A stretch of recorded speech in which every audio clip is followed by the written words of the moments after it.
What's the dumbest reason someone refused to believe you? My son Leo was turning 7 and I completely forgot his main gift. Total dad fail. I bolted to the Big Toy World store just before it closed. I felt a huge wave of relief when I found it.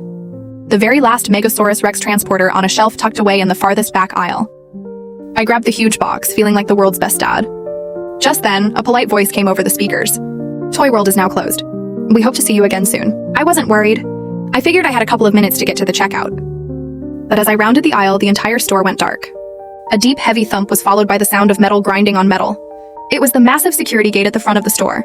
It was locking me in. My chest tightened. I half ran, half stumbled through the dark, using my phone's flashlight to guide me. It was no use. The gate was down, solid as a bank vault. I was totally trapped. My gaze fell on a small sticker on the glass door. After hours assistance with a phone number, a lifeline, a woman answered on the second ring. Linda, store manager, she said flatly. I explained everything really fast.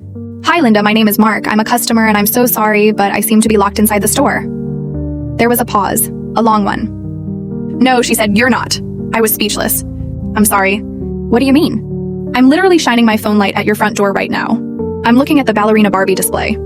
The sigh she let out was pure annoyance. Sir, that's completely impossible. We installed a new state-of-the-art security system last month. It performs a full store motion sweep before it can arm itself. If a person was inside, the alarm would be screaming and I'd have the police there. I'm looking at my security app on my phone right now.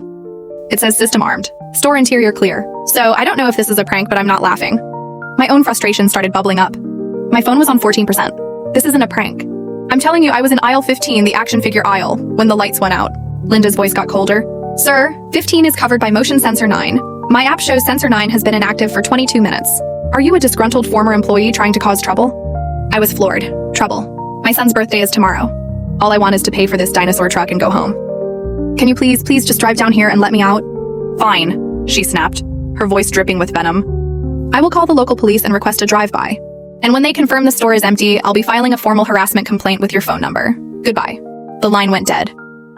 I slid down the wall and sat on the cold, hard floor in the suffocating darkness, the giant toy box sitting next to me. It felt like an eternity, but about 20 minutes later, I saw the beautiful, beautiful sight of flashing red and blue lights outside. I saw Linda meet a police officer by her car. She was talking and angrily pointing at her phone, probably showing him her All Ear app. I jumped up and started pounding on the thick glass door with the palm of my hand. The officer's head snapped in my direction. His eyes went wide with shock. He said something urgently to Linda. I could see her face drain of all color in the flashing lights. She fumbled in her purse for her keys, and with a shaking hand, she unlocked the door and raised the gate. The second the gate moved, the store's alarm system erupted in a deafening shriek. The officer helped me outside, and then took a step back into the entrance, shining his powerful flashlight all around. Well, I'll be, he said, a small smile on his face. He pointed the light's beam up toward the ceiling. Ma'am, he said to Linda, you see that huge cardboard Galaxy Heroes spaceship you've got hanging there for your big summer promotion? Linda just stared and nodded, completely speechless. The officer kept the beam steady. You hung it right in front of the motion sensor for aisle 15. The sign blocked its view. You created a perfect blind spot. Linda just stood there, her mouth hanging open as the alarm wailed around us. She never even looked at me.